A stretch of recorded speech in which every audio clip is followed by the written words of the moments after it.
Welcome to The Good, the Bad, and the Sequel. This is the movie podcast where we're talking sequels and we do it in two parts.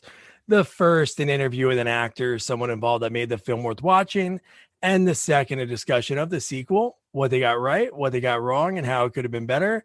Really hope you enjoyed last week's eye-opening interview. I'm thinking I'm just talking to Jack O'Halloran, Non from Superman 1 and 2, and so many other movies. The fact that he was good friends with Muhammad Ali, he fought George Foreman, and just the stories he had about JFK and his father, Albert Anastasia, and the mafia. Unbelievable. But before I get into this sequel, that at the very end of the last review of Psycho Cop Returns, Jamie was elated. I think I could use that word. Elated. And my wife would be proud that I used it. It's not a big word. I don't know. Elated and exciting are two different, elated, I think, is more excited. Yeah, it is. You were so excited when I said Superman 2. You're like, oh, man, this is good. Finally, a good movie. My friend, will you still die on that hill? Well, let's be honest. Let me introduce you to my partner in the sequel watching journey, Jamie Riccardi. Jamie, finish your thought. Well, I thought you were going to ask me how I'm doing first. I don't care because I was so excited for this movie. Like, I watched all like the Jack's clips and a lot of the scenes from the first and the second one, prepping for the interview. But man, I did not see any of this. Well, listen, first of all, when I said that, it was right after we did a couple of movies that I was not a big fan of. So, we did the Harold and Kumar, we did the Dorm Days, we did Psycho Cop. So, to me, Superman 2 definitely is way above those movies. I haven't seen this movie in a very long time. I did enjoy it better than a lot of movies we've definitely reviewed lately, but I remember being a lot better. Well, we'll have to get into that, but we welcome back our guest. He was on our 100th episode, Back to the Future Part 3, where we talked about all those time loops that were, I still don't know. Some guy from England on Twitter went after me on that, but I still think it made no sense. Nothing. And that is Tom Campanella. Tom, how you doing, man? Good, man. Great to be back. Very good to be back. Yeah. Tom, you seen this movie before? I thought I did. Because when Doug, he messaged me. He was like, hey, we're going to do Superman 2. I was like, oh, great. Superman 2. Like, who doesn't love Superman? And then I watched it and I was like, I don't remember any of this. I don't remember anything. Yeah. It was like two different movies. Obviously, there's the whole story between Richard Lester taking over for going over budget and like going toe to toe with the producers. And then Richard Donner, that's how he got fired. But then Donner does this cut that I kind of want to watch because this movie, there's two movies with like, I'm telling you, when you watch the scenes with like Non and Zod, and those scenes, those are like pretty good. There's some corny stuff in there, but the other ones, the punching up of the jokes are so over the top.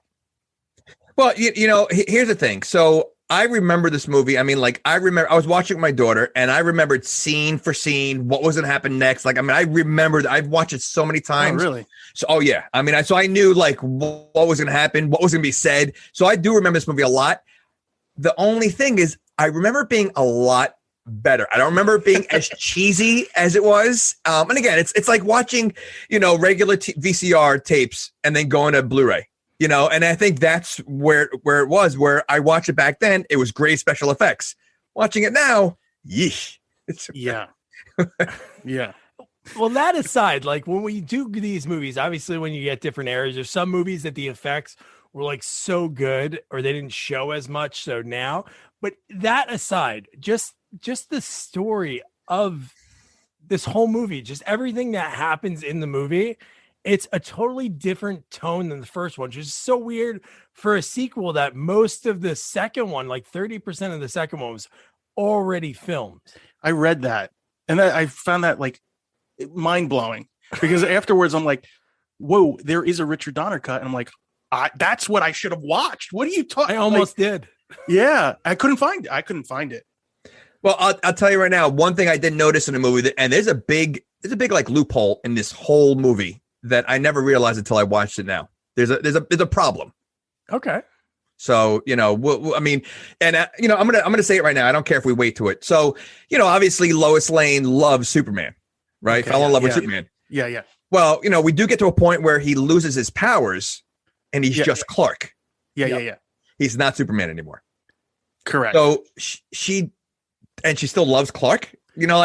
It wasn't Clark. I have that written down. Okay. All right. So then we'll get there. Okay. Yeah. Because that changes the whole movie now. To me, that changes the whole movie. Yeah. You can tell she's just like, I don't know. I like Superman. But it was fun when we were just flirting at work, but now that we're like in bed together, yeah, I'm gonna quit my job. I cannot see you. Oh man, there's so many good parts over there, like towards the middle. Another question. I mean, like we see a lot of Clark here. Is that how he really is, or is he really playing up the nerd factor? Oh, he's playing it up to be completely opposite, because there's one part I'm like, how can this guy, he's always Superman, he always has those power. The fact that he was that bumbling, which we'll get to the scene in the hotel room, even before that, how clumsy he is. In one part he walks into a door and I'm like, dude, okay, ease up, people are gonna be onto you, they're gonna fire you because you can't even function. Yeah, but but that's why I don't know if he really is acting, because of what happens in the hotel room. Because that was a mistake. So he's definitely acting. Or was it? Yeah, it could be his heart. Okay. All right. Let's get to the beginning. Well, the beginning is super weird. Okay. So the first 5 minutes is a flashback to the first one. So you're seeing everything that happened at the end of the second one. It's 10 minutes. 10 minutes. Because I have written down my favorite part of Superman 2 was the first 10 minutes, because it was Superman 1. But that changed. Minus one of the parts. Why did we have to see a naked kid? Oh my god, I didn't even want to write that down, but yeah. I don't know if they've ever that would not fly today. Which is shouldn't have flown. But he was in the first movie. That was the same scene in the first movie. Good. Yeah. Get rid of it. Lester took all these scenes out, but he's like, no. Keep that. Keep that one.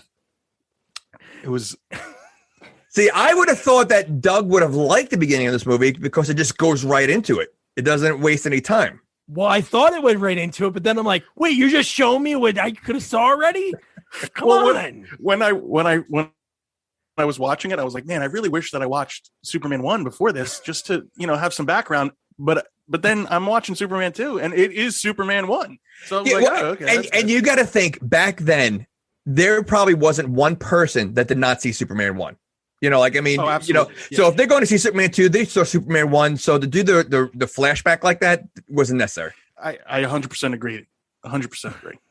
So then when it goes to the just the things he's doing in all those scenes, that was all from Superman 1, that opening sequence.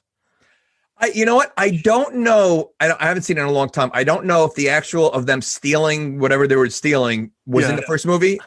I don't that might have been added to it. But I mean, that's the best they could have came up with, was throwing them into a picture frame. I don't like that. That's that. I mean, I know that's part of part 1, but that seemed kind of weird. Like, of all the concepts, that's what they come up with. That wasn't the weirdest part in this movie, in my opinion. Honestly, I was like, you know what? The picture frame. And I didn't even remember that they were in the first one, because towards the end of that little sequence, and I'm like, oh yeah, they were in they were in the first one, but yeah. But were they at the end of the first one? I think it was been, right. Yeah, it was like the last scene of the first one, where they steal the red stick, that little red stick. I don't know what that is. Well, basically, it's grounds for punishment for your entire life if you steal that red stick. You go into the Phantom Zone. So there's a red stick, a green stick, and then just the regular crystal stick. Because we learn all of them throughout the whole thing. And there's when we get to the first time that I noticed this, because I don't want to talk about it now, because I want to see if you guys caught it first. So then we get through all of that. We have Superman saving the Amtrak, which I guess is the first one.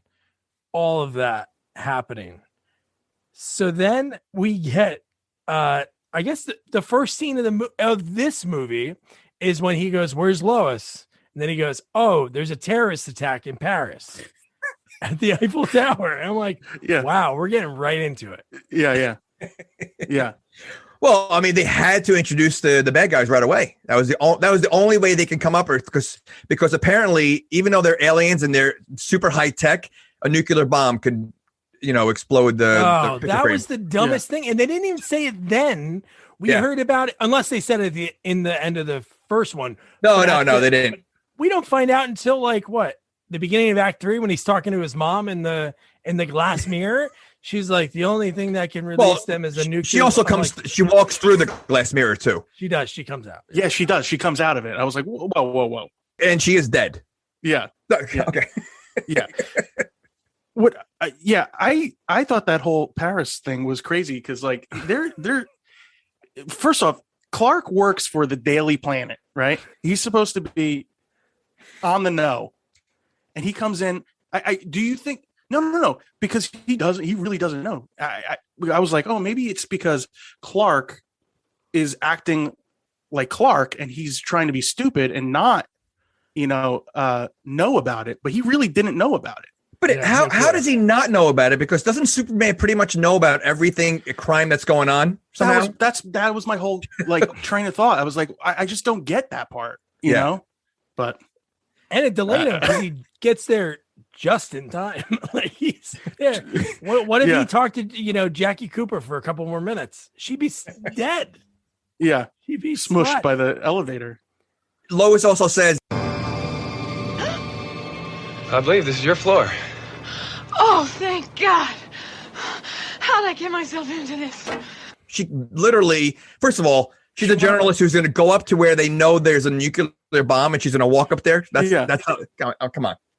I have written down, hold on. French police are idiots because he was just like, oh, you can't go up there. And then she was like, what's this say? And then she was like, and then she just ran up. And he was studying, and he was studying it. Like he didn't know what it meant. Yeah.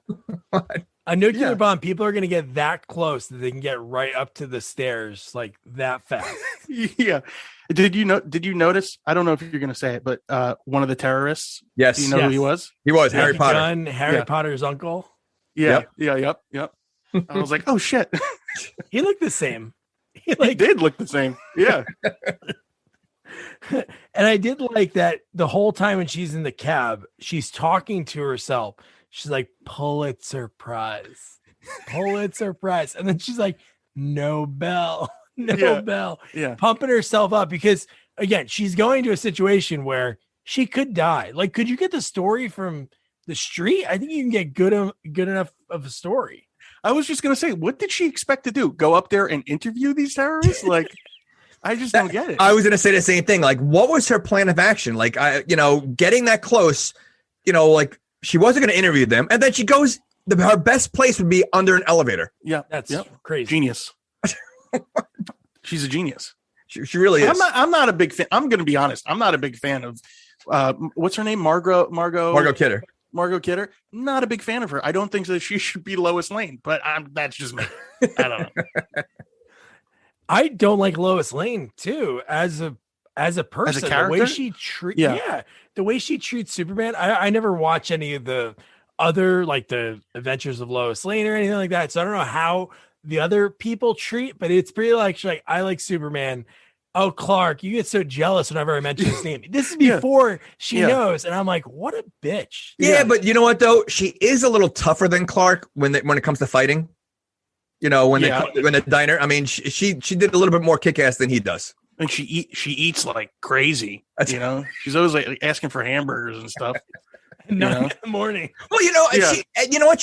You're right. She treats Clark like crap because she's sending him. He's a reporter. Why is he getting her lunch all the time? Is he a reporter though? What does he do there? But that was the other question. I was like, why are they keeping him on the job? Because he clearly doesn't know anything that goes on. I know. Who's paying his salary? Why? Unless he's an errand boy.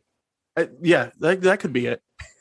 It's a snazzy looking gopher, man. If he's just gophering for, but those like Perry White, suits. Wouldn't Perry White say the same thing as Lois? Be like, oh, well, it seems like every time the Superman story hits, you're going to the bathroom. Maybe you should like get that looked at because every time, and she finally like comes to that scene's actually pretty funny.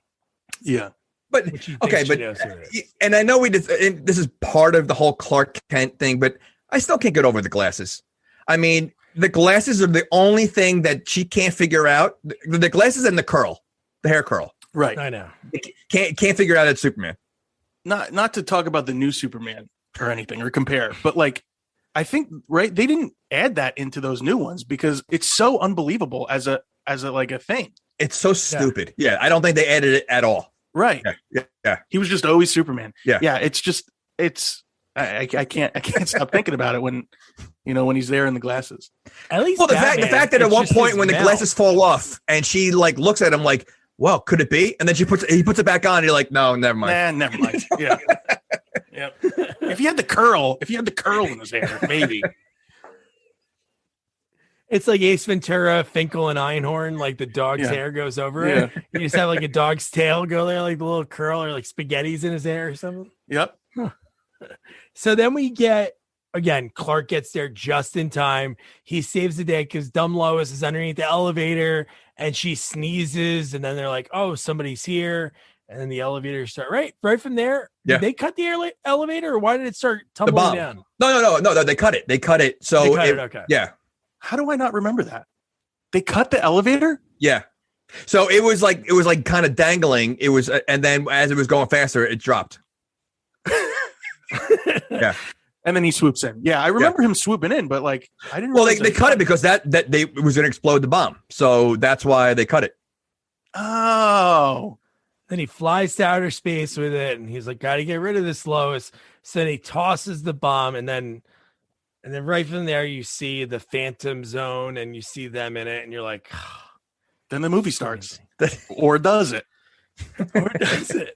But it's funny. I'm telling you, if you put this into two movies, I love the Zod. I love everything with those three. Like when they're on, even though they're still corny lines, it's not as much. Like Superman should be not the comic relief. Like him crossing the street and a cab hitting him, which I saw behind the scenes. Richard Lester on set talking to Christopher Reeve saying like why this is funny, which if he has to explain the joke to the actor, it's probably not funny.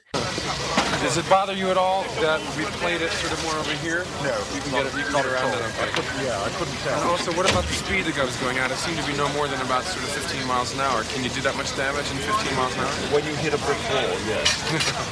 Okay. I think if you do it any less, it won't So be you funny. won't see the fact that I was actually doing that, right? No, sir. Okay. That's good. Less than that, it isn't funny. No. But that's funny for me. So it's a little, what we do is you cut to the private anguish of the cab driver. That's right. He comes out and goes... It's one of those. And everybody else, typical New Yorkers, like, The fact that he has to do that, but just those scenes with him shouldn't be it. Then when you see the second part of the movie, like with Zod, that should be more of the jokes, but there's just too much every time you saw Superman.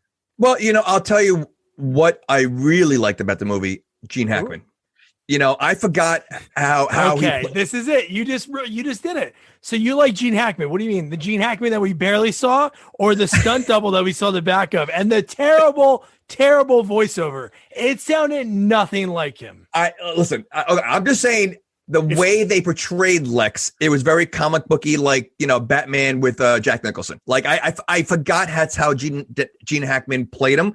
And I did like that Lex, their take on Lex.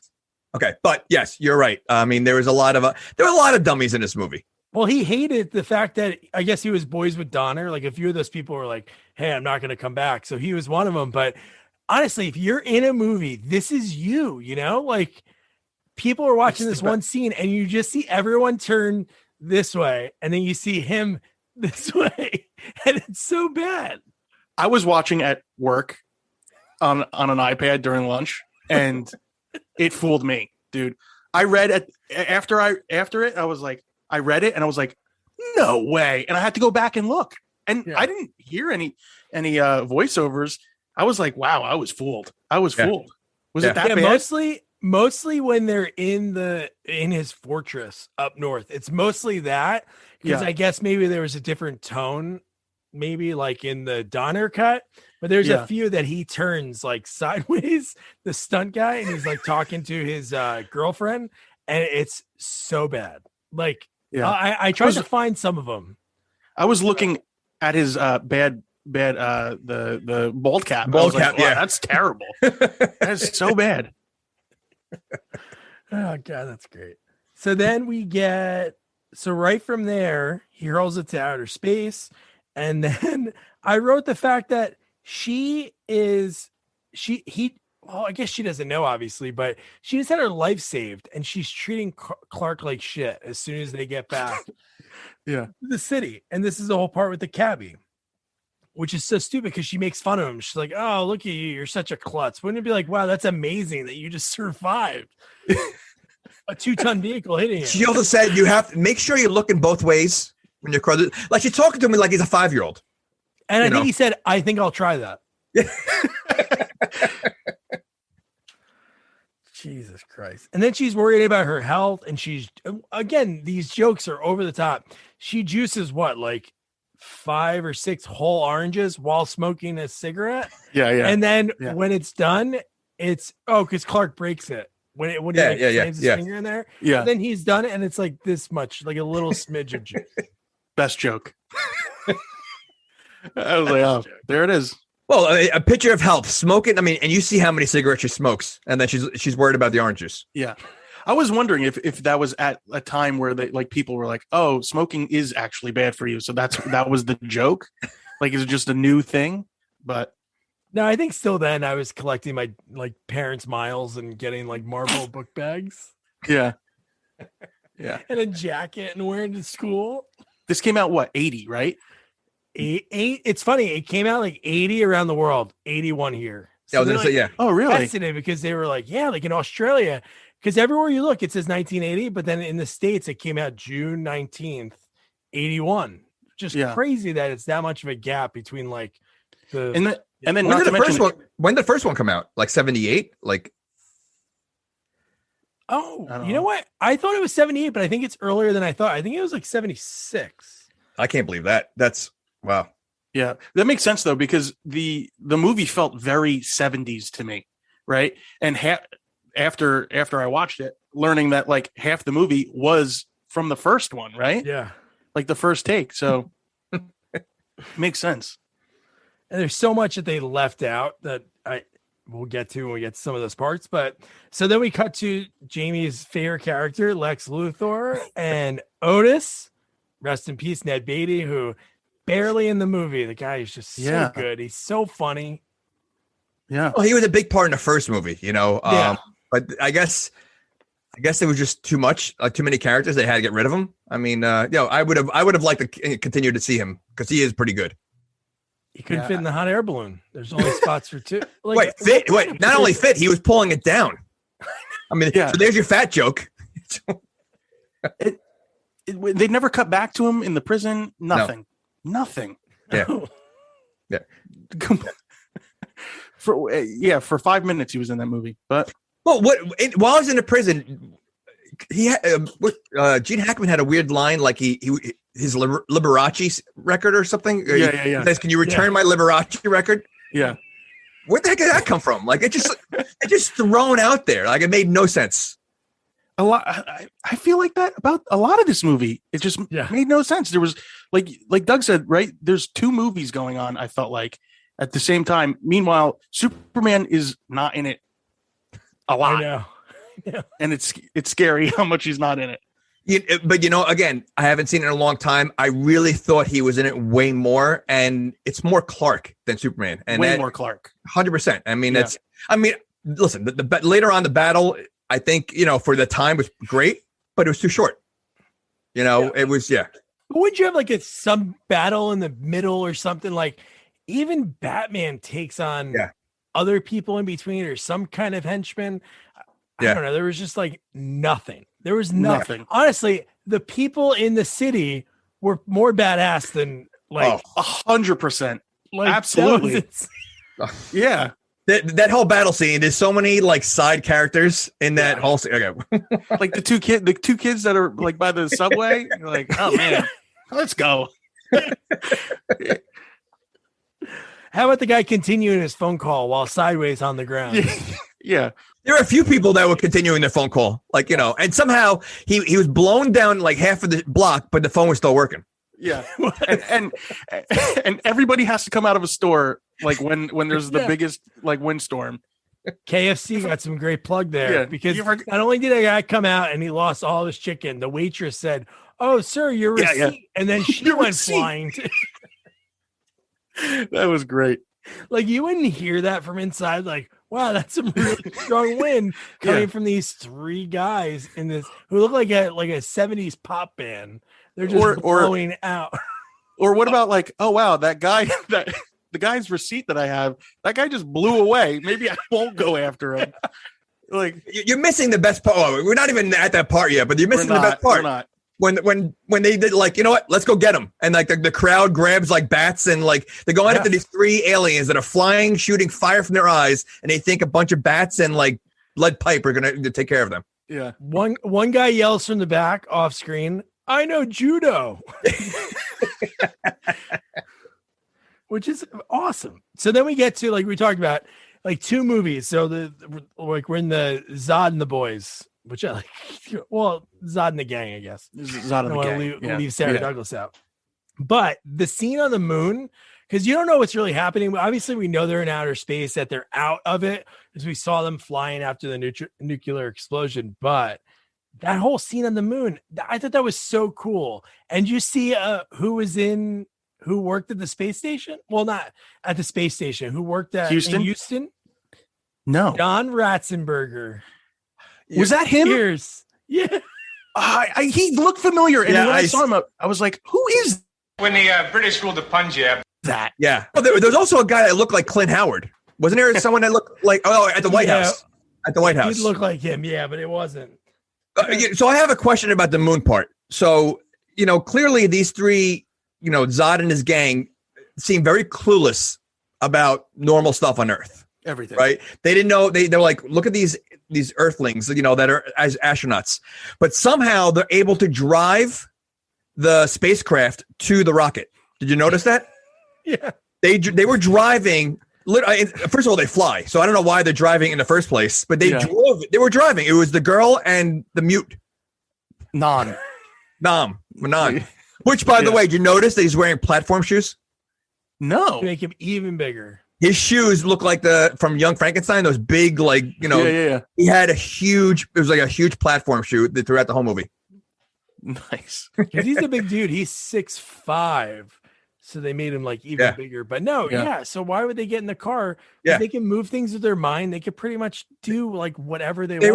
They were driving. Well, to give the movie some credit, I think at that point in time they didn't realize their powers, right?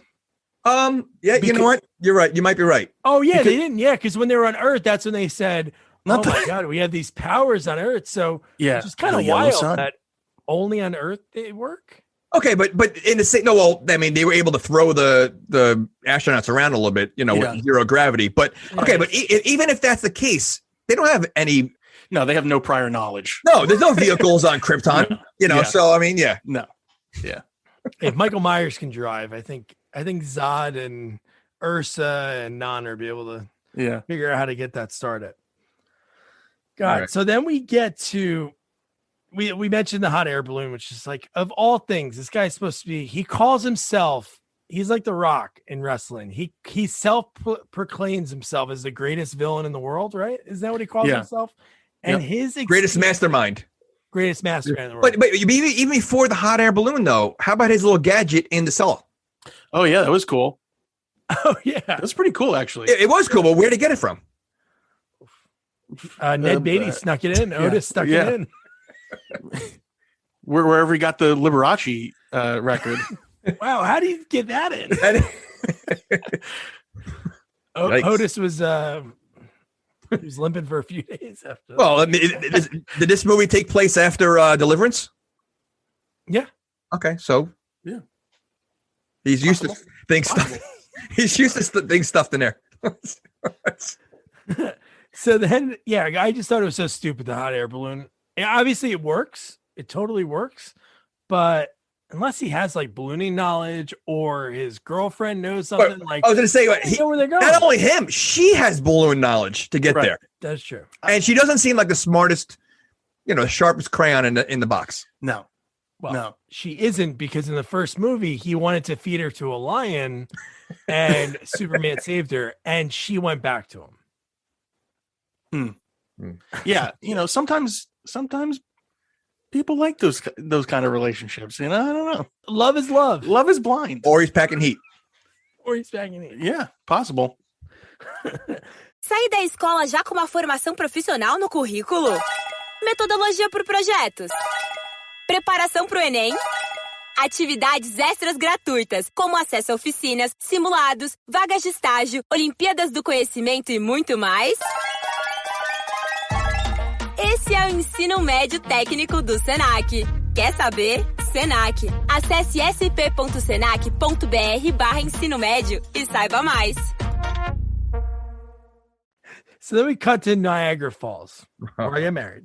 And the fact that the bellhop, the guy that's showing them to the honeymoon suite, The creep? and a guy any creepier, the way he was chewing the gum, he was like taking it all in. Well, considering they're undercover as a newlywed couple, that room back then must have been so expensive. Why do they need a room like that if they're undercover? Because no one's going to be in their hotel room. Right. They can stay at a regular hotel. Why do they need that master suite that looks like nobody can afford? Because the concierge might be like, you know what? I don't believe these people. They're going into a regular room with 2 queen beds. With a massive fire in the middle of it? Yeah. With a pink polar bear on the ground. That room screams set to me, and it was just like, I don't know. I don't know. Let's see what we can throw together or what's left over and just put it in this room. Yeah, the couch was halfway in the middle. Yeah, every hotel room set that we have, throw it all in there. Right. And the reason they were there, couldn't they have thought of something better? Was that supposed to be a joke by Richard Lester? They're there investigating people that are taking advantage of young kids and getting them to get married. I'm like, this is the same reporter that they sent to Paris for a nuclear bomb. Yes. You didn't even have to convince to go up the stairs. I mean, I can't see Lois taking this job. It's more for. I can see Jimmy. Is his name Jimmy? Jimmy Olsen? Yeah, Jimmy Olsen. Yeah, Jimmy Olsen. Okay. And so then they go down and they're right near the falls and everybody's holding hands. And Clark likes her, obviously. And he goes, everybody's holding hands. Maybe we should too, Lois. And Lois, this is when she notices that he doesn't need glasses. She also looked extremely disgusted holding his hand. Yes. Yeah, she did not she didn't just appease him, but she kind of looked disgusted about it. She hates Clark. She hates Clark. Well, I mean, the guy's a bumbling idiot. He can't get 2 words without almost stammering. He's not, so I mean, I get it. But I mean, no, if she's into Superman, it's just glasses. There's nothing to Clark that she likes. So that's why this does not make sense whatsoever. He loses powers. It's like someone marrying a millionaire and they lose all the money. Yeah. I'm not gonna say. She doesn't even like Clark, and he kind of looks like Superman. Right? Every time he takes off his glasses, she's like, yeah, still hates him. No, you know what? You're right. I mean, because at least she could, if she's attracted to just say Superman's face, Clark is pretty close to what Superman looks like. Right. So, it's obviously everything else. Right. It's the powers. Yeah. Which she then gives. We'll get there. She won. Yeah. Now, I've never been to Niagara Falls, but are those ledges that Yeah. Oh, it is like that. Yeah, it's very unsafe. It's like the Grand Canyon. Grand Canyon, anybody right now could walk up to the Grand Canyon and just walk over. So they don't have any kind of fencing or anything or netting. That's crazy. That's nuts. Yeah. Yeah, but they would be a lot more wet, wouldn't they? Because isn't the I remember going there and being soaked just because you were that close. Oh yeah, and they would never have hot dogs that close to the edge. They would not have never. No. and they wouldn't have a dumb kid that almost falls in once. And I'm like, after he got saved and didn't fall, I'm like, God, I wanted him to fall in. And then he actually falls in. Yeah. I did the same thing. Oh, like the kid obviously has an issue, and the parent, like your mom would get nervous. Like, all right, you know what? I can't believe my son almost did that. You keep a special eye on it. Nope, she ignored him again, twice. Some people should not have kids. I'll go as far as say she went like she didn't even want to look at him. She was like, "Stop talking to me." And then he falls. Don't even get me started on the fall, because you mean like the 10-minute fall that he has? I timed it. He fell for 28 seconds. 28 seconds. I'm not a physicist or anything, but I know that you would fall for a lot less than that. And if Superman wasn't there, he would still be falling. Probably. Yeah. Probably. If there's any physicists listening, 28 seconds, tell us how far you can. Is that even physics? Yeah, that's physics. Think about it this way. So he was falling for that long. Lois jumped in and she landed in 2 seconds. She was in there pretty quick. What? Yeah. Right down the river, too. That scene, which that's coming up soon. But so then Superman flies in, saves the day, and then another, like some of the ADR and some of the lesser lines I think are kind of funny. I like this one when the old lady out of nowhere, when he is holding this boy that almost was almost going to drown. She's like, "What a nice man." Like she doesn't even know who Superman is. It's just like, oh, the old Jewish boy. I wrote that down. I didn't even think of that. Yeah. What a nice man. There's a few of those like kind of lines about Superman throughout the whole movie. Yeah. Like he's a regular person. Yeah. There was one specifically towards the end that I definitely wrote down. Nice. So then we see Lex Luthor. He's just in the hot air balloon, and then he knows he finds out what the directions are, and they're go north. I first of all, I don't think a hot air balloon would make it that far. No way. I mean, no way. No. And the fact that, especially in the cold, but there's no GPS back then. No. So what are they using to get to that point? Because no one's found the Fortress of Solitude yet, and he's somehow able to find it with whatever that tracker thing he had. Like that was ridiculous. Was that even a hot air balloon? Yeah. That was just a balloon, I thought. There was no heat. There was no heat going up. Yeah, there was no flame. Yeah. It was just a balloon. So how do they change the altitude or the trade winds? I was like, I need more answers on this. That's hilarious. It's just a balloon. Mm-hmm. How about a good gag like Ace Ventura? Have him pull out like one of those pocket fans. Exactly. Exactly. Essentially, this was a comedic moment that they could have. This is already there. They could have worked with, not like a random line, which is so many of those in this movie that just make no sense. Yeah. So then he gets into the Fortress of Solitude, and he knows to grab a crystal, plug it in, and then it reminded me of those educational videos, Tom, like we were like middle school, like on the laser disc. And then an educational video just starts playing. I was like, how many crystals does he have if they're going to have one on a famous poem? How many crystals are obviously they were explaining, things on Earth. Maybe the whole Fortress of Solitude is just, like every single crystal in there is something. And the fact that Lex goes, "Oh, this looks like a control panel." No, it doesn't. It looks like a bunch of ice. In what fucking world does that look like a control panel?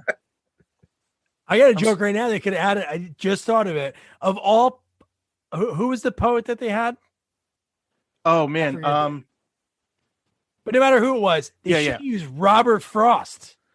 Frost, cold. Yeah, that's a good one. Ice. Yikes. See, that's why they need you working on movies like that. I should have worked on this one. Yeah. I was -6. So then this is where we found out for the first time. Later she says it again, but Mama Superman talks about the Phantom Zone. The only way they can escape is a nuclear explosion. What are the odds? The whole movie is just based on happenstance. I have that written down, like really early on. It's like, seriously, what are the chances that he throws a bomb and blows up the Phantom Zone? A nuclear bomb probably would not hurt Superman anyway. So why would it affect the Phantom Zone? Like, they're obviously, like, they're so advanced in whatever they have. Nothing really should be able to penetrate it. That's Earth made. And why was it so close to Earth, the Phantom Zone? Just passing by, like, just making its round. Yeah, Superman didn't seem like he was in space that long. Like, it wasn't a long trip. No, he just, like, went out the atmosphere real quick. Right, he crossed over the divider, and, like, that's it, yeah. Yeah. Yeah, what are the chances not only a nuclear bomb happening that he throws in outer space, but just how big outer spaces? Right. So Superman just went, like, straight up, and they just happen to be in that part of the galaxy at that point? This whole movie, I have it written down. This whole movie is based on happenstance. Yeah. lots of plot holes.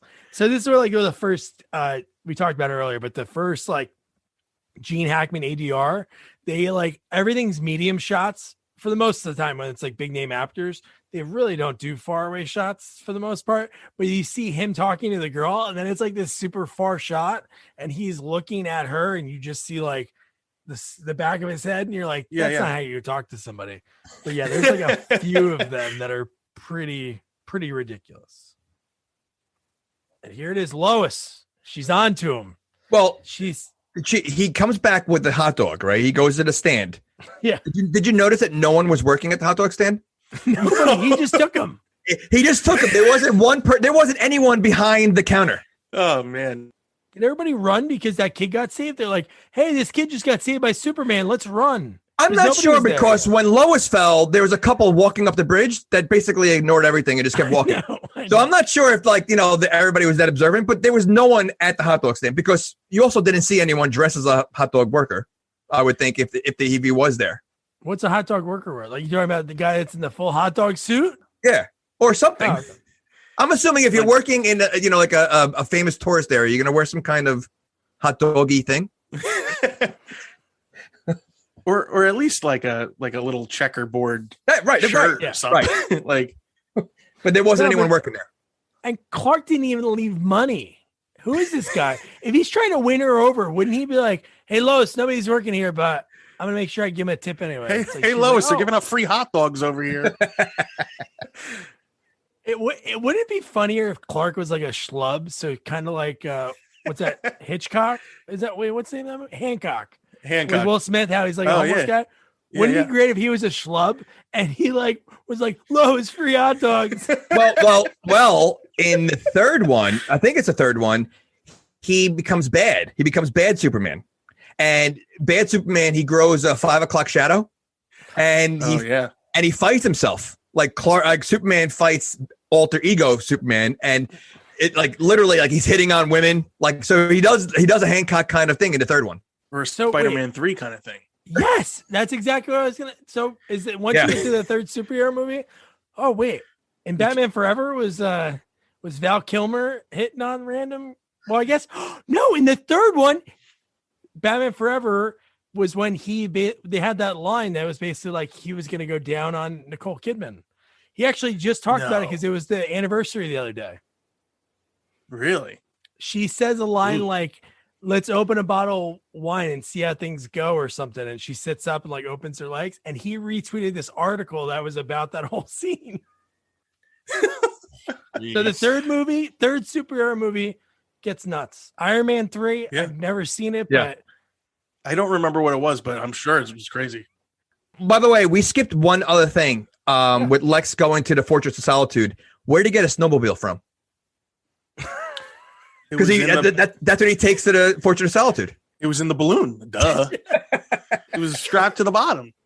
They chose not to drop that to take Ned Beatty, right? That's his name, Ned Beatty? Yeah.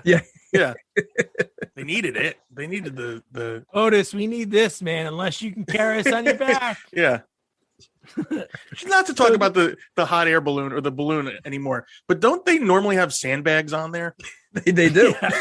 They do. No sandbags. I don't think there's any controls on there whatsoever. No, they were just They're just floating automatically to where they need to go. Flying by the seat of their pants. It shouldn't say, hey, just go north. It's like, hopefully this goes north. Because they can end up anywhere. Yeah. Well, we'll get there. Yeah. We'll get there eventually. So then we get the Superman. He comes back and nobody's around. He gives her the hot dog. Sorry, there was no fresh orange juice. I forgot your fresh. She drinks a lot of orange juice. Yeah. So then what does she say next? Go get something. And she's like, see you later, Superman. She's saying, like, she started talking to herself like, and Clark's not here again. Yeah. Like, She's starting to get the wheels turning right here. And then she figured, oh, let me throw him a little sneaky and say, all right, see you later, Superman. But he does stop in his tracks. So he made it so obvious that, like, you know it. Yeah. He's so bad at keeping a secret. He really is. Well, all he has to do is leave his glasses on. I mean, so, you know, he doesn't have much practice in anything else. Well, what part was it? I'm sorry if I'm jumping ahead, but what part was it where he was like trying to clean his glasses and he was cleaning them like no, she was. No, it was at Niagara Falls, I think, because there was water on it. Well, he got water on it. He was cleaning them on his face, and then she took them off. Yes. And she was like, he was kind of hiding his eyes, and then she looked at him for a second, and then he put them on, and that's when she goes, "Oh, okay." Yeah. Never mind. I don't know what I was thinking. These are clear frames. Yeah. These don't even have lenses in them. This whole scene when she says, oh, well, I know how Superman will turn up. I'm just going to jump in the water. And then you're like, is she really going to do this? And I thought this was actually funny because she jumps in the water. And I thought he was going to go in because there was, how many times did he look like a guy trying to go pee, like in the woods? He was like running around and he was like looking. And then, like you said, that the couple walked across him like on that little bridge. Not one. They didn't turn their head. They didn't even look down. She's screaming, and they did not turn their head. Tourists. That's all they call it. Tourists. Dummies. But I mean, so his idea to save her was to shoot this branch that really didn't look that big when it was in the water with her. No. Like, I don't know what he's expected her to do with that.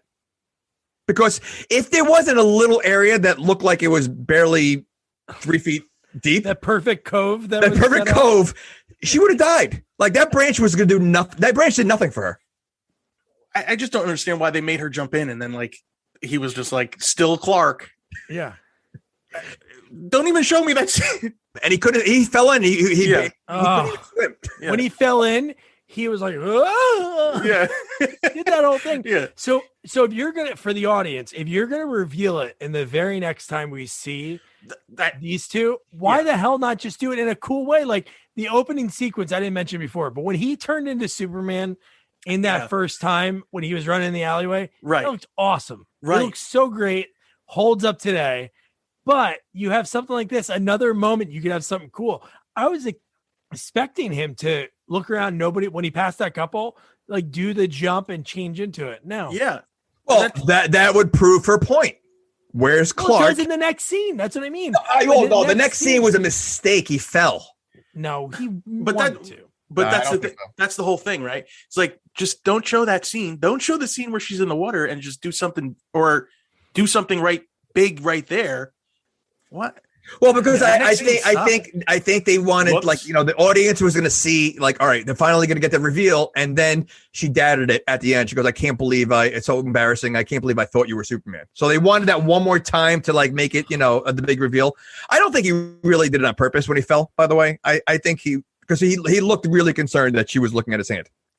Couldn't he have used eye lasers and burned his hand real quick or something? Then he have to explain his eye lasers, not the fact that he didn't burn in the fire. But yeah, so then we get back to Zod and the gang, and we get them like in the elements, wherever they land. I don't even know what city they land in. I have no idea where that was. I know where they landed in East Houston, Idaho. I was like, and that's a real place apparently, I think. Oh wait, so when they were talking about Houston, they didn't even. No. I think that was a joke. Texas? I think that they were really, obviously, like NASA was talking to Houston, Texas, but they went to Houston, Idaho. Yeah. Of all places, that's what they thought. Like, you know, that's. I thought they were like at one of the Great Lakes when they first landed. They had the fisherman there. I was watching everything. Oh my god! And then Zod like walks on the water, and this one he's like, "Oh, we have special powers here."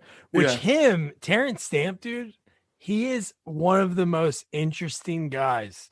So just from like watching this interview with him and Sarah Douglas, like talking about the movie and how he got the role. So he was in a bunch of like big movies in the 60s and early 70s.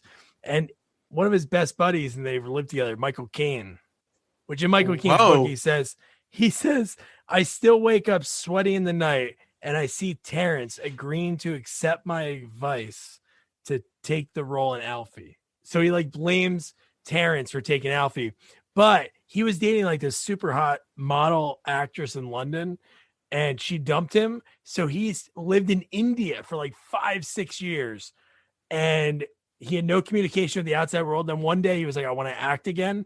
So he called his agent. Then he got a telegram for this audition. Wow. Holy cow. Freaking crazy. Yeah. But he played Superman's dad in Smallville. Oh, did he really? Yeah, he was the voice of his dad, and he played Superman's dad in Smallville. Oh, that's pretty cool. Yeah. So, but I mean, like, so him walking on water. What was the point of that? Because he could fly. Just showing off what he can do. I felt like it was just another joke. Yeah, it was another joke, right? Because he was like, "Oh man, this is weird earth, like weird texture." And I think if you look close, it looked like you could see like a glass like runway or something underneath where he was walking. Yeah, I'm sure.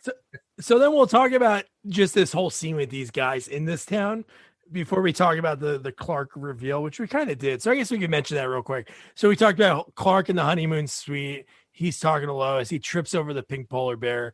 Hand goes in the fire. No, don't. Okay. Clark, let me see your hand. Give it to me. No, sorry. Let me look at it.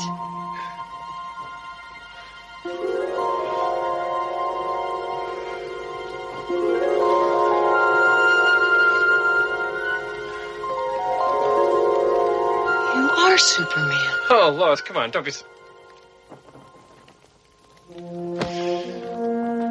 He says he's Superman. He's like, "Dang it, you got me." Now, isn't like that just shows you how dangerous that fire is in the middle of the room. So if you happen to fall, you're gonna land it. You're gonna burn yourself. Because if he wasn't Superman, you might have been dead. There should be glass or something. Something like that looked like extremely dangerous. Like I wonder, do they really have fires where you just pull like a big rope and like huge flames come out in the middle of the room? I guarantee you they don't. Guarantee you. I would hope that's part of the investigation. Not only are young honeymooners getting swindled, they're also burning alive. Yeah, in this one hotel room, they're disappearing. Yeah, they keep on falling into the fire. So then from there, they fly up to his house. Yeah, he's like, "Get dressed, we're going." And now he's taking her like, where is it? Like in the Arctic or like it's got to be somewhere super cold. Yeah. He doesn't tell her to like dress warm. Like somehow they're never cold flying there. Like you would think she would freeze to death on the way there. At least on the way there. On the least, not. I mean, maybe when you're inside, it's like an igloo. Like it keeps the heat in. I guess I don't know, but yeah. I mean, and then the fact that she changes it to something more comfortable. Where were those clothes from? Oh, dude, there's a ton of questions. Oh yeah, I have them all written down too. Yeah. So what we'll do, because the way this movie is, it's so confusing because there's like the A and B. Right. So we'll finish this scene and then go back to the guys in East Okay. Idaho. Okay. So or in East Houston, Idaho. Yeah. So the fact that they fly there, it's cold in the air. They get there, they have their one night, like they have sex, right? Is that no, they don't. That they had sex? No, because he can't until he loses his power. Yep. He didn't lose his power yet, which I don't understand that whole concept. Why can't he? Like what? Like they don't explain why he has to lose his power if he wants to be with a human. They don't explain that at all. Breaker, I guess. I don't know. It's a super sperm. Yeah, super sperm. He's faster than a speeding bullet. There you Well, go. that means it would be over in a few seconds. That's what I mean. So so they're trying to avoid the embarrassment. Lois wouldn't be smoking any cigarettes after that. But yeah, so they don't have sex until later on. So that's out. But he flies to have a romantic dinner, and he goes food shopping with her because he comes back with a dude, he flies to Hawaii, right, or something. Well, he goes some exotic area with the flowers, just to get the flowers, and then he goes food shopping because he comes back with like food, from like Acme. Yeah. Where's the kitchen in the Fortress of Solitude? That's what I have. Like, how did he cook that? With his eyes, his laser eyes. Oh, Why didn't he have that joke? That would be a funny joke, right? And he's like, "How do you like your steak?" And he's like, "Yeah." But she changed into a nightgown there. Where was that? Maybe it was his mom's. maybe she packed. Maybe they packed the bag. I don't know. There was no bag when they were flying over there. I don't know. Maybe, I don't know. It's so ridiculous. Yeah. So then he talks to Mama Superman, and she says, "Okay, if this is what you want, you have to go into this chamber, and you go into this chamber, and then you lose all your powers forever, and there's no turning back." Blah blah blah blah blah. But the part that makes no sense: did he plan for it? Because from there, how are they going to get home? Well, they have a car because they drove to the diner. Did he leave a car there?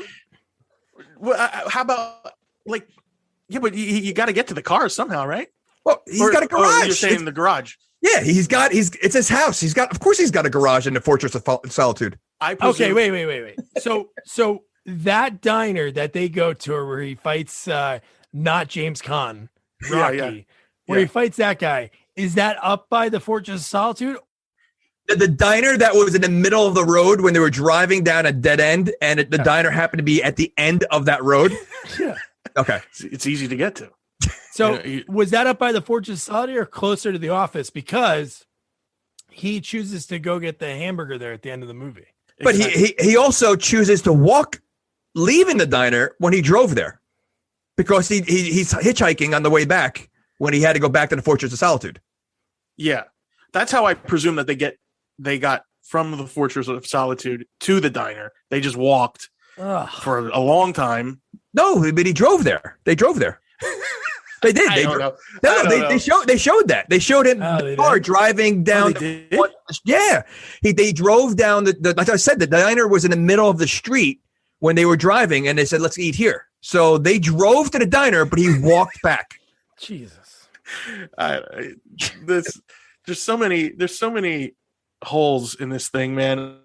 Well, how about the fact that Lois is listening to this entire conversation between him and his mom, that he's going to give up his powers that are basically saving the entire world just so how selfish is she? And for him, just to bust a nut, he's going to give up the power to save everyone. Come on. He went through his teen years and all these years of never having a girlfriend. I could be wrong. Did she even say "I love you" after he did that? No. Yeah. I mean, she seems so distant after that. I was like, what was that even for? And I love how the mom says, once this happens, there is no turning back. Within 10 minutes of the movie, they turn it back. Yeah. Like they didn't waste any time. I know. Yeah.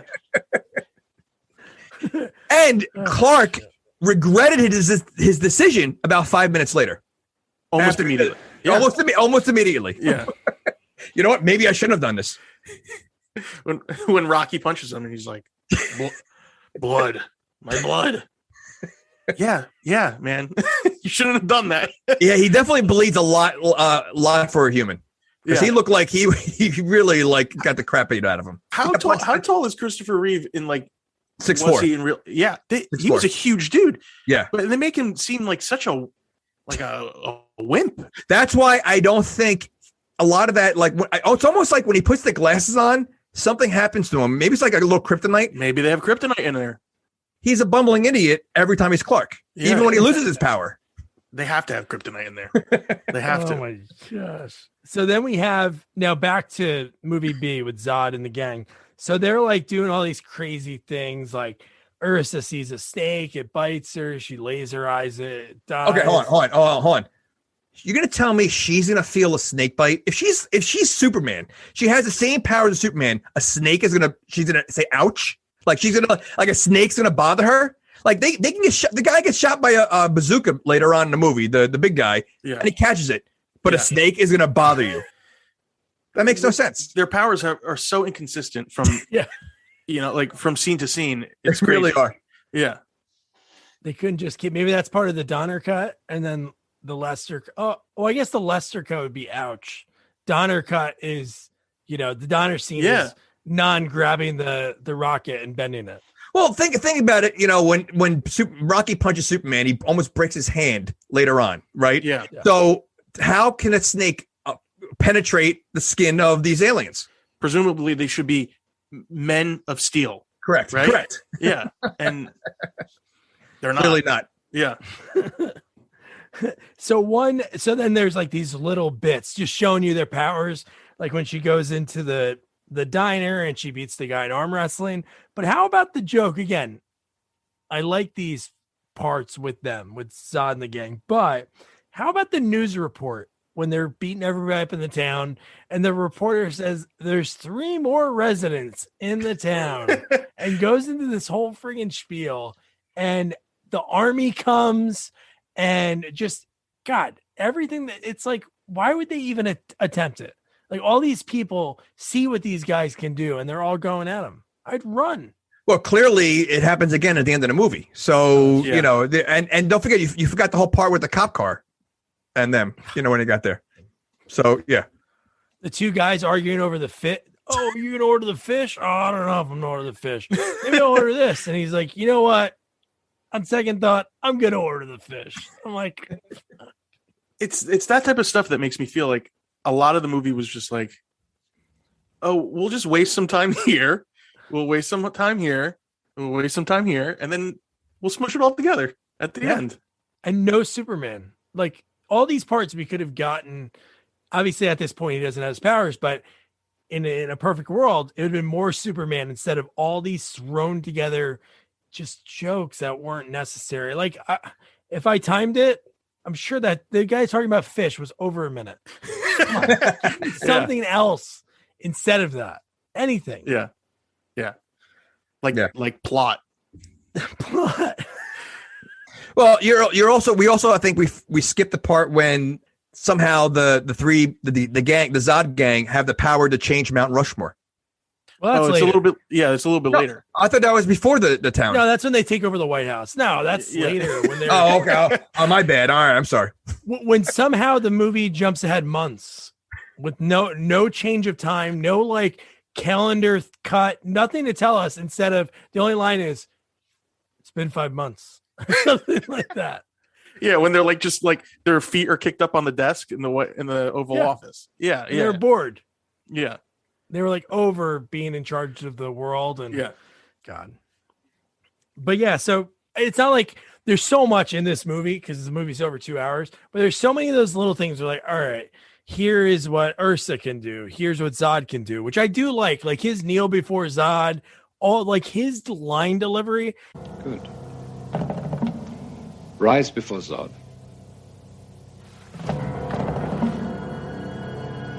No. Kneel before Zod. And it's pretty rad because I think it's deserving. He's ranked 32 on some list by Variety like 10 years ago. 32 out of 50, like the top. What, for villains, you mean? Yeah. Oh, yeah. He deserves it. The way his line delivery is and just how he is with Superman, like his lines to him is classic. It's like, that's what kind of saves this movie. I think that a lot of all the actors in this movie are like genuinely good actors. All the main characters kind of, right? It's just like poor writing. I think that like really was the downfall for me. Well, I don't think they knew what kind of movie they wanted. You have the side of Clark and Superman struggling with relationship, or they have the bad guy, and so I don't think they really knew what kind of movie they were making here. Right. They were making a comedy movie. Like there's so many lines, and Jamie, you weren't too far off. Like the Mount Rushmore thing, right from here after they defeat the people in the town, they go right to the White House. Like that's their next place to go. So that's when they put their faces on Mount Rushmore. And then, dude, how do they fly right into the White House? They fly right onto the roof. They ripped which I don't think that's on top of the White House, right? In the Oval Office, in any movie I've ever seen or any photos, I don't think there's like a skylight, right? Wasn't it like a skylight that just comes off like a top of a teapot, like it just comes right off. And then is that when the guy? Is that when they like threw it off? They threw it off, right? Yeah. They dropped in through the ceiling, right? Then they drop into the ceiling. I thought. Yeah. Is that when the guy says, "Wow, home run"? No. That was in the end of the movie. Okay. When he hits him with the pole. Yeah. Okay. Oh yeah. Okay. Yeah. Sorry. No, this is where he Clint Howard the look-like was, because he was pretending to be the president. Oh, how great is that line when he goes, "Kneel before Zod," and he kneels and he's like, "You can't be the president. The president wouldn't kneel so easily." Then the president gets up and he kneels pretty easy. He goes, "I'll kneel if it saves everybody." And how would Zod know anything about a president anyway? Yeah. Because he had no clue. He goes, "Who do you answer to?" When he was telling to the town people. So like, how would Zod even know that? He's like a guy coming out of a coma. Like when somebody has amnesia. He's Encino Man. With little bits and pieces coming back to him Yeah. How long were they in the Phantom Zone for? Do we know that or no? From like 1 to 2. You know question. What? I think that's a great question, and I don't think that long, because I mean, if they're showing you the events of Superman 1 leading to Superman 2, that probably happened like right before that. Yeah. So they're probably in there like a day. Yeah. I mean, I really hate to go back to this, but Superman also has China in Fortress of Solitude, because when he was eating dinner with Lois, there's a whole China set that he had on the table. It's his mom's from the wedding. It's a wedding gift. He has a Fortress of Chinatude somewhere. And next to the kitchen. It's right off the kitchen. Hey, Lois, do you want my mom's Elvis Presley plates? They're limited edition. We can't use these. My mom won't let me. So at the White House, do you remember what I think the president said, "Oh God," and then Zod goes, "Zod." Yeah. Right after "Oh God." Yeah. No, he was great. Like all those lines that he had were so great. And then the fact that they are so out, obviously there's no cell phones, no technology, but I'm sure they have radio in their car. The fact that at the diner, just before that fight with Rocky, is when they see on the news everything that's happening, that Zod and the world's been taken over, and the guy that runs the diner is like, "Where you been?" It's like, how long were they in that for? Like, how long were they in there? Well, they had sex before they got there. So that could have been days. Oh, okay. So I'm sure he didn't do it just once. Yeah, it was. Yeah, he was like, "You want to do that again?" She's like, "Okay, Superman. I mean, Clark." She's probably so bummed. Yeah, she finally has Superman admit that he loves her, and then he turns to Clark within like 10 minutes after that. Like, you're stuck. Like, she's stuck now. Yeah. So then we have, from there is right what you talked about, Jamie. Like, from this, we get him going, "All right, I got to go back." And then he walks back in the snow. And then when he's nice enough at least to give her the car. And then right from there is when he gets back home and he's just talking to his dad while he's walking home. He's just like talking. Not only that, he left her there with Rocky. Rocky won. Why? I mean, like, why would he leave? Like, why couldn't she walk back with him? Oh yeah, I don't know. Or it'd be like, "Hey, I'll drop you off." Right. No, I'll leave you with the guy that was hitting on you and beat the crap out of me. Yeah. Stay here. Take care of yourself. Yeah. That is true. God damn. And then we get Lex Luthor when he gets to the White House and he talks to everyone. And so this guy will literally do anything. Like, he is so slimy, which I really think he's funny though. I think his, like, just the way he talks to Zod, I think he was pretty funny. I thought Gene Hackman did a good job. Yeah, I wish he was in it more, but I think because I agree. Hackman wouldn't come back and they only had 30% of a whole movie. So of his parts, maybe a few scenes. He does come back in Superman 4. So when he's at the White House, he's like, "I'll tell you where Superman is." He's giving up all this information. And in return, he wants to be the ruler of Australia. Yeah, I don't understand. I don't like this is Lex Luthor. I don't get that part. I don't like. Yeah, that was just kind of weird. And they never show him go to Australia, right? Or like, was it in the works? Was it gonna be in the works? Oh, maybe. But then the only thing that's the passage of time. We see him later in the movie, and they go, "How is Australia?" Oh, okay. And we see a newspaper. They don't say why he wants Australia. Does he? So because it's a whole. I don't know. I don't know. Okay. The kangaroos and the koalas. But no, Tom, what happens? The passage of time. It's that line, and then they show a newspaper in the next scene is the Daily Planet. So in the next scene is where all this stuff happens. 5 months happens within like a scene because we see a newspaper that says they surrender White House. And then I think Zod has a line was, "We were bored," or something like that. Well, I got news to you. I had no idea time lapsed because I had no idea I must have missed that line because I just thought it was like the next scene. I knew that time lapsed, but I didn't realize it was 5 months. He called him ruler of Australia, and he's like, Yeah. "It's been a great." I think it was 5 months, but he said how long it was, and then there was the newspaper. But this is where they bust into the Daily Planet because I guess at that point they gave up Luthor gave up the information. Hey, Superman works here. Well, I think wasn't he going after Lois? I think they went there to go get Lois. I think. Well, no, they were really going for Superman. They Right. had no idea that Superman. They really just think Superman is just missing because he hasn't been seen. But he said he's Clark Kent, so he works at the Daily Planet because he knew, right? Wait, how does he know who Clark Kent is? Hackman didn't know. I don't think so. How would he know? No, right? Because they. Yeah, I don't know. That was just the Lois Lane. He used the Lois Lane angle because I thought he said later when they busted in the Daily Planet, Non knocks everything over. He picks up Jackie Cooper and puts his head through the ceiling And knocks him out. Yeah, and he says a line. Hackman, when he walks in, he says he's not here. Yeah, that was the whole thing. He said Superman should be here Because of Lois. I don't think he knows he's Clark. He wouldn't know he's Clark. But then they didn't know right away because that was when they said kill him, get rid of him, we don't need him anymore. And he goes, no, wait, but her and Superman are fancy on each other. Yeah, so like a whole like Peter Parker Spider-Man kind of thing. Like, but I mean, I'm just trying to think of why Gene Hackman would know he's Clark then. It's pretty obvious. No, it's just glasses. I mean, you just take off his glasses and he's Superman. He must be a genius. Yeah. He is a genius. He's what's his name? The world's what's his greatest title? mastermind. Greatest mastermind. Yeah. So that makes sense then. That's why he would know. Yeah. Okay. Oh my god.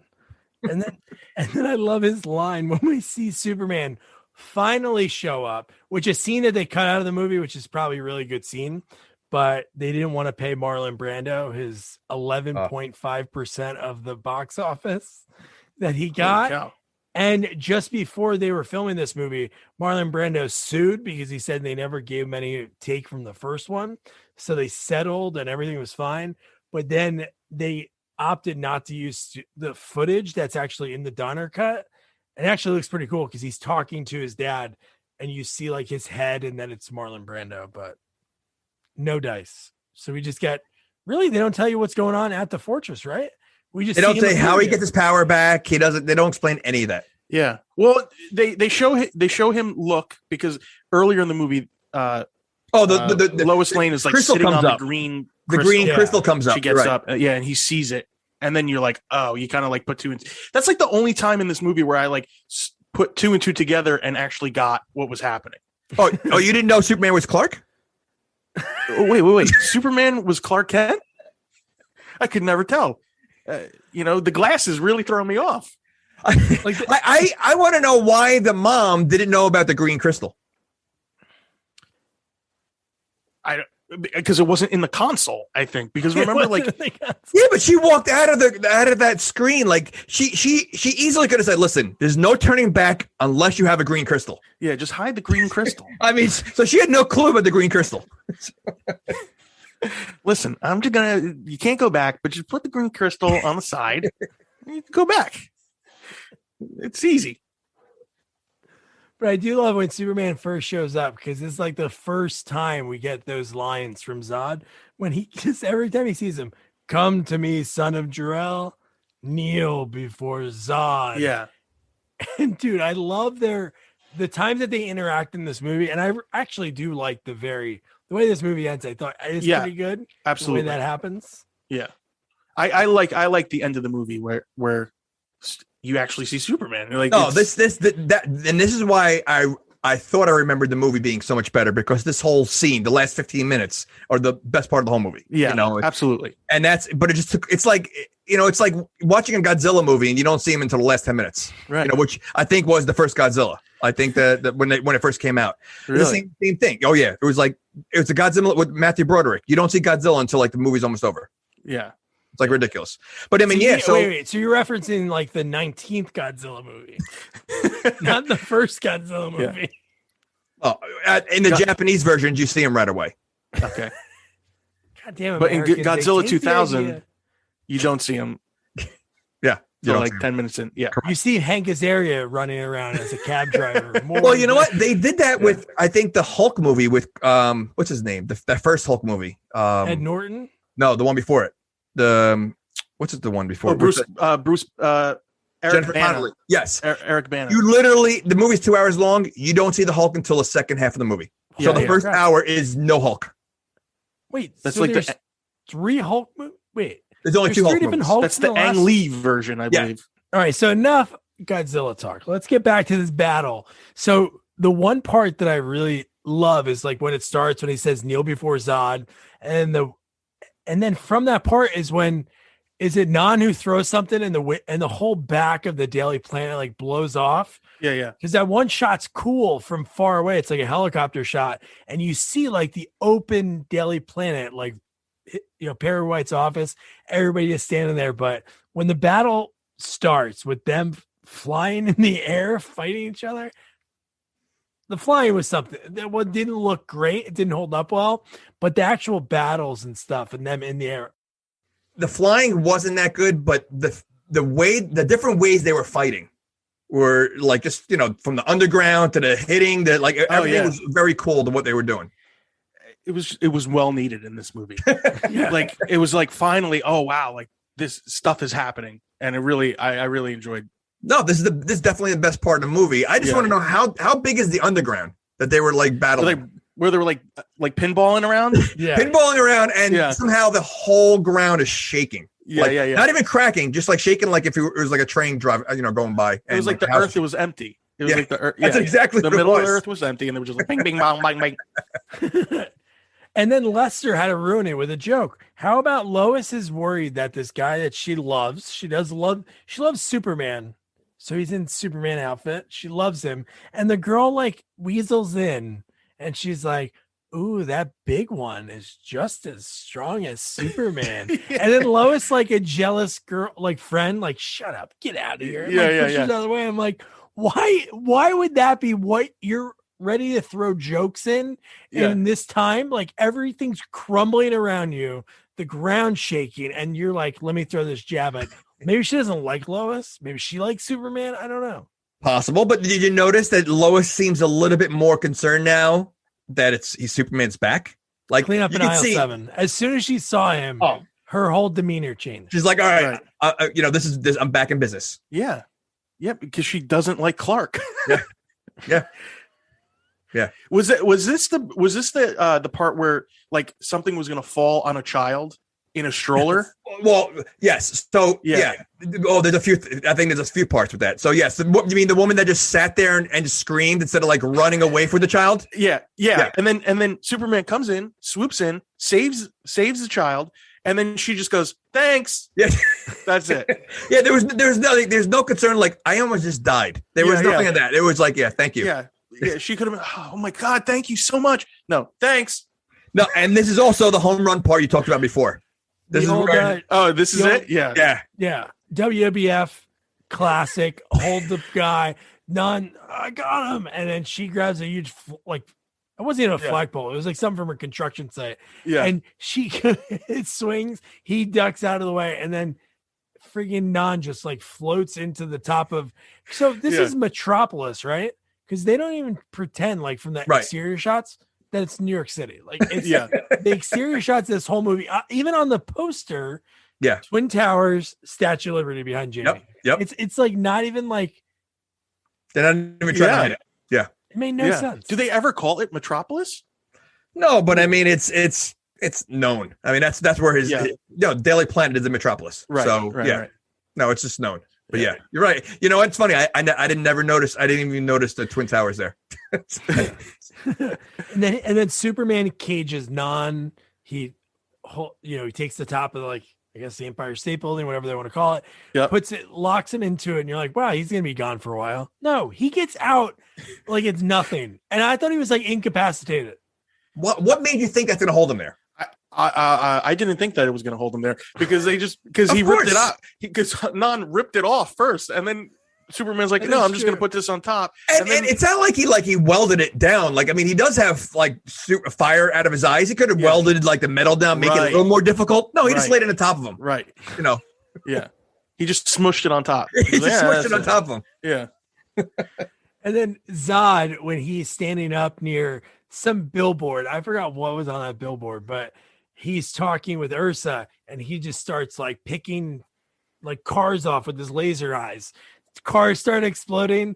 And then again, before this, there was a fight going on underground. Everything's shaking. You got to be nervous, right? No, there's a guy in a frigging gasoline truck sitting there just with the engine running, just chilling. I'm surprised he wasn't listening to country music and just they're all doing that. They're like watching like a pay-per-view event. They're all sitting around the city watching this. But Zod is shooting this laser at the tank, and you're like, oh, this is gonna blow. Superman sees it, gets there in time. A truck mirror saves all these people. Yeah. And then burns the outline of Zod into the So a mirror is stronger than the heat wave that comes out of his eyes. Like that's pretty impressive. Yeah. Like I feel like there's a lot of weaknesses that should not be weaknesses for these people. They're just random weaknesses. No, they are random. Yeah. It goes back to what I said. They're so inconsistent. Like I think at this part they throw him into like a Coca-Cola truck. Yeah. And I think who gets thrown into a Coca-Cola truck? Non? No, Superman does. Superman? Well, and I think he goes, ow. I think he said ow. Oh, yeah, he does. Yeah. And how about the fact that they're able to, what's her name? The Ursula or whatever her name is? Ursa. Yeah. She asked the big guy to help her lift a bus. She's Superman. Right. She needs help lifting a bus? Oh, yeah. When they were both holding the bus and they were going to throw it. Yeah. What did she need help for? Yeah. It should be, don't just throw it. Well, Superman couldn't stop it, so I guess that is their limit. Well, yeah, but he couldn't stop because they had super strength throwing it at him, like probably 200 miles an hour. A little different, I don't know. We thought he was dead. For like 1 second, we thought he was dead, and everybody thought he was dead for like a second, and then not even like a big scene of him like breaking through the bus. He just like crawled out very slow on top of it. And then that's when he saved with the mirror, right? But the people didn't give Superman any credit. Like they assumed he was dead within seconds. Like they didn't say like, all right, he's gonna come out of this. No, they killed him. Yeah. After all that. Yeah. Oh no, it was the mirror then this. So he saves everybody with the mirror. Then he freezes the truck just in case. Yeah, because it was hot. It was getting hot. It was getting hot in that truck. Well, I find that Superman has some powers that I've never heard of before coming up soon. Like the cold breath. Well, that was the start of it, but I know exactly what you're talking about. There's one that's like, I mean, there's like two of them, but one is like ridiculous. The most ridiculous in the whole entire movie. Yes, absolutely. Yes. It's like, what were they even thinking when they did this? I mean, that was just something. Oh, okay. I know you're talking about. So we'll get to that in 1 second. Just to recap, obviously, if you're at this point, you've heard everything else. We talked about, obviously, all the people saying, Superman's dead. Hey, everybody, let's get him. And then one guy says, I know judo. We talked about the KFC. Did we mention on the recording? Did we talk about the man on the skates, the rollerblade guy? Briefly, I think in the beginning we mentioned it, but because I have the picture right there. I mean, actually, you know what? It might not have been on the recording. Yeah, I mean, and look how he's dressed. Like he looks like he's at a disco or something, you know, but on the streets, roller skating. Whoa. Yeah, right. And he's going backwards. Yeah. Like, yeah. It's just stupid. Like, I mean, there's been corny parts, but that to me took the cake right there. That was like the corniest. If there's anything that, I'm going to take away from this movie, it's the guy in the roller skates was the best part. And the fact that to stop them, they, Zod and the gang, they think, you know what? There's too many of them that we can't fight them. Because how cool of a scene would that have been? Obviously, it's not that kind of movie like those Superman movies, but what if it was like a hand-to-hand combat, 10-minute scene of them just beating each person individually? No, we don't have time to film that. We're just going to have them blow. Yeah. Well, I mean, you know what? They have these lasers. They easily could just laser them off, like pretty easy, But yeah, you're right. And how about the fact that my daughter noticed this also is like a lot of the bricks that have fallen down or like the cement look like styrofoam. I know. From the buildings, like so bad. Yeah, because they are styrofoam. that is true. Yeah. Do you think like when Jamie, did you see this in movie theater? I don't remember. So I was probably like 5. It's possible. Yeah, I don't remember. Do you think kids coming out of the movie theater, like when you're a kid, you're jacked and you're like reenacting the moves? Like I remember I saw Secret of the Ooze. I remember coming out like, yeah. Do you think kids came out and they're like, well, I'm telling if I remember the first one, it was really like it was Lex Luthor, but it was kind of like a straightforward, kind of boring. Like this, bringing the villains in there really changed it. So like watching this as a kid, the movie was awesome. Watching it now, it's a little different. How about we missed this guy? How about the guy that's wig flew off when they were blowing the toupee? I know. You just meant to mention that. Yeah. I didn't see that. You didn't see it? Oh no, I don't think he was standing with his like girlfriend. It looked like that she had no clue that he has a wig, and he like the wig, the toupee flies right off. That's a typical gag right there. Yeah. So then we get the part everybody thinks, oh man, Superman flew away. He ran away because they saw him, and then boom. So then this is where we get Lex and Oh my God. The fact that Lex and Lois are riding on the back of this people. But the fact that Lex is riding in the back of the woman and Lois is on the big guy. Yeah. Well, that's a choice I would make. And the fact that I don't know if it was a mistake, but Lois seemed like she was trying to get away. No, she was falling off. No, I know, but was that a mistake when they were filming that or something? No. I just think that she was just, I mean, they are flying a fast distance. The odds are hanging on are going to be pretty difficult. So they want to make it realistic. So then we get more of the body double. It's not too much. So I don't know.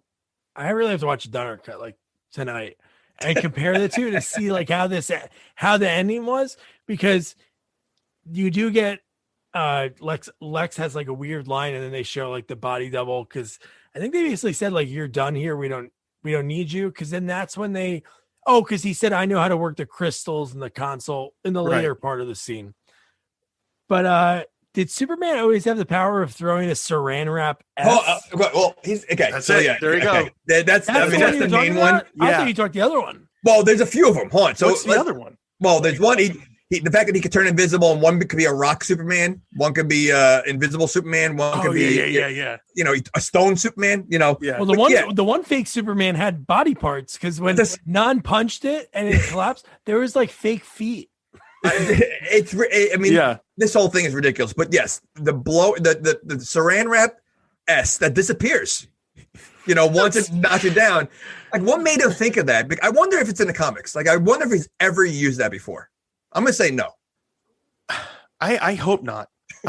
Because they had me up until the saran wrap. No, okay. So if you're gonna go that far and you're gonna use that, why make it disappear? Like, why not make it like a net that like you throw it in the guy and it kind of wraps him up and he can't get out? Like, why make it disappear? Then what's the point of having that? I don't know. It kind of reminded me of like Wonder Woman's like lasso of truth. Yeah.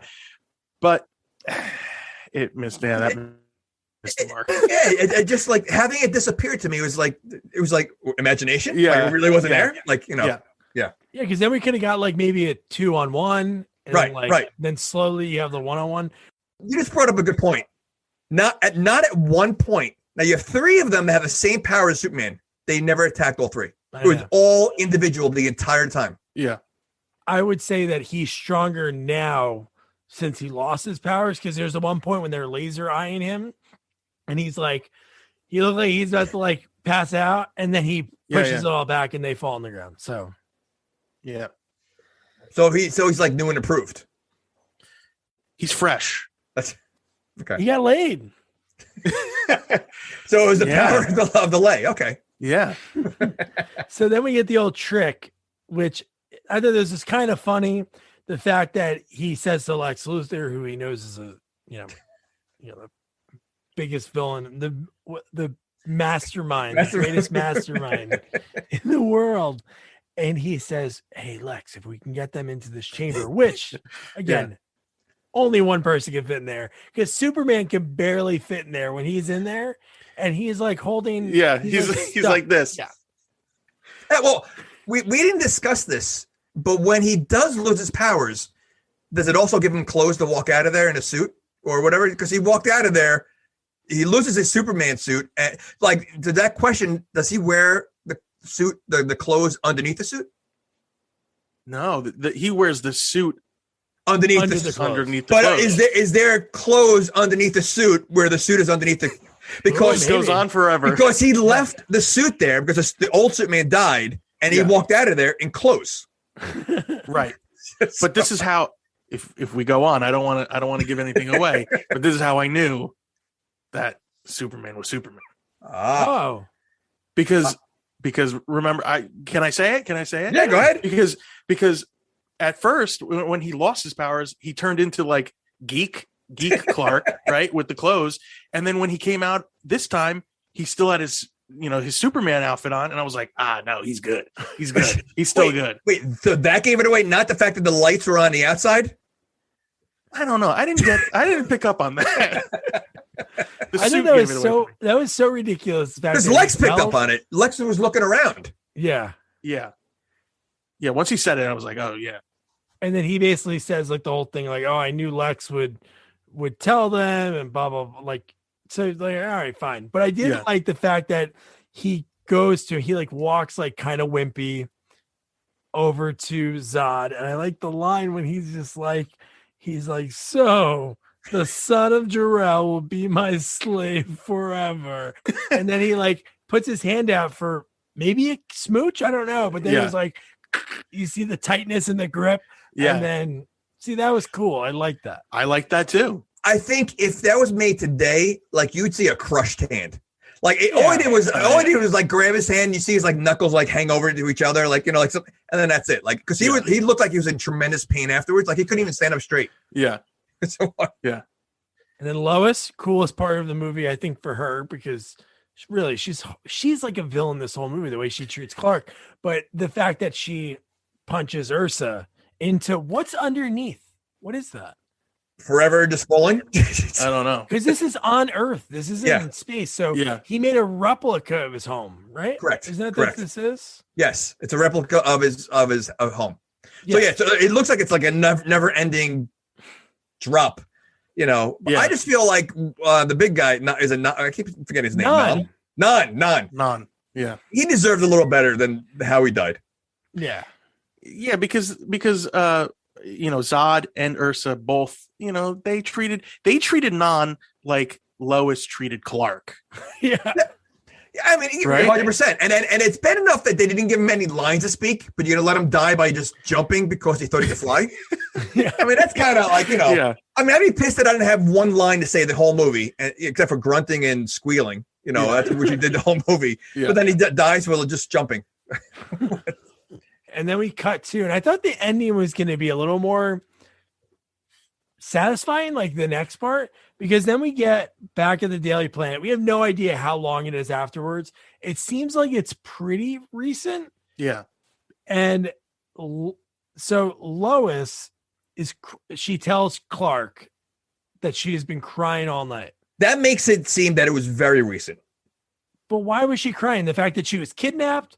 No, she's Or crying why? because she can't be with Superman. They because he can't. He has to lose his powers to be with Lois. Which they don't explain. So the fact that now she knows that she loves Superman, but she can't be with him, and she's stuck with Clark. She just can't have sex with him. They can be together. The way the mom explained it, if you want to be with the humans, you have to lose your powers.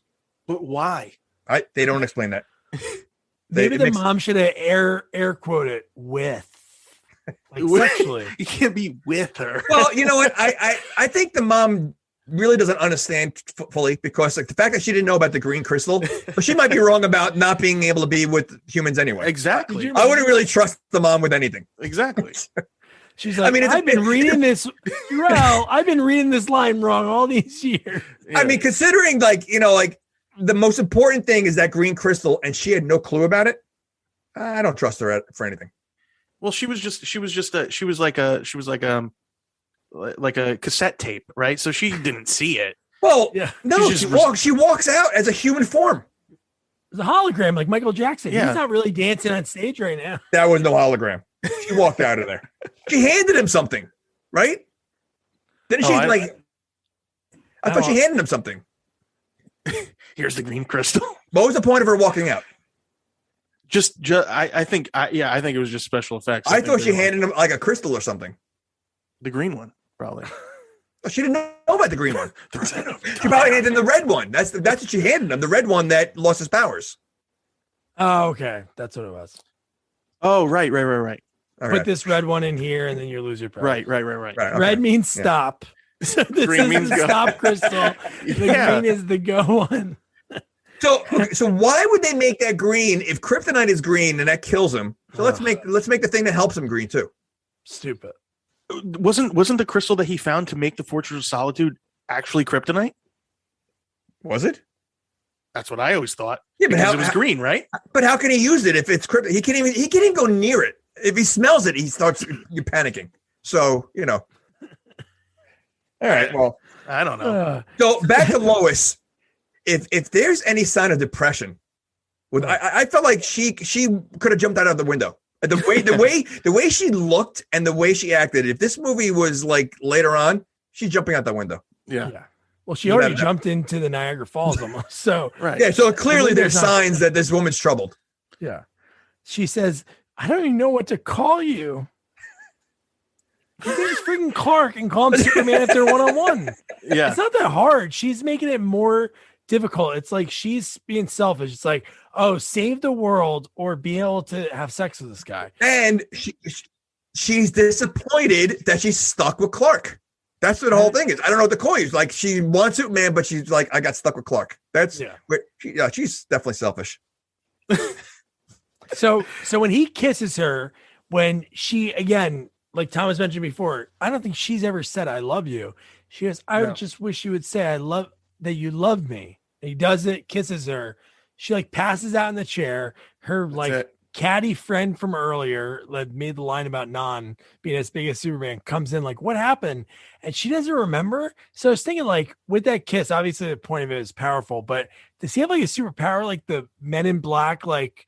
That's what I assumed. Because they keep adding more powers to Superman because you only know about his X-ray vision, his heat, and his flying.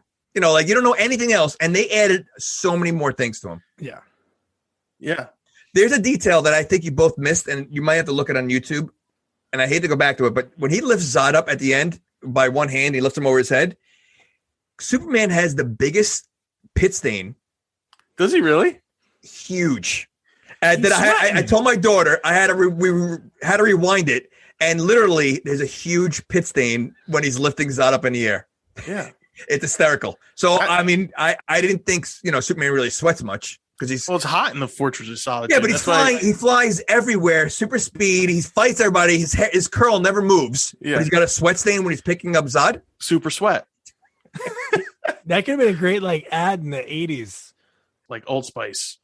Is he good enough for Superman? I'm telling you, when you notice it now, you'd be like, how did they not notice this when they're like going back and editing it? It's really worried about adding stupid jokes. Yeah, they probably did, and they were like, who cares? Let's add a guy who says, wow, home run. Or hey, I know judo against these guys that have Yeah. laser eyes. Yeah. That's gonna work. So then we have to before we end this movie, Oh, we have man. to have Lois treat Clark like shit one more time. Hey, Clark, can you go get me a hamburger with everything on it? Lois, it's 9 a.m. Oh yeah, and fresh squeezed orange juice. And I'm like, are you kidding me? How does that make Clark feel, knowing that like she's really using him for Superman? And because he clearly loves her also. Yeah, now she doesn't know though, right? Well, she doesn't know, but Yeah. but he still loves her. He knows that she loves Superman and can't stand Clark. So he's got to deal with that every single day, knowing that she despises him. It's a really bad plot. Yeah. Wouldn't he get like another job? Because obviously he's saving the world. He's really not getting the credit.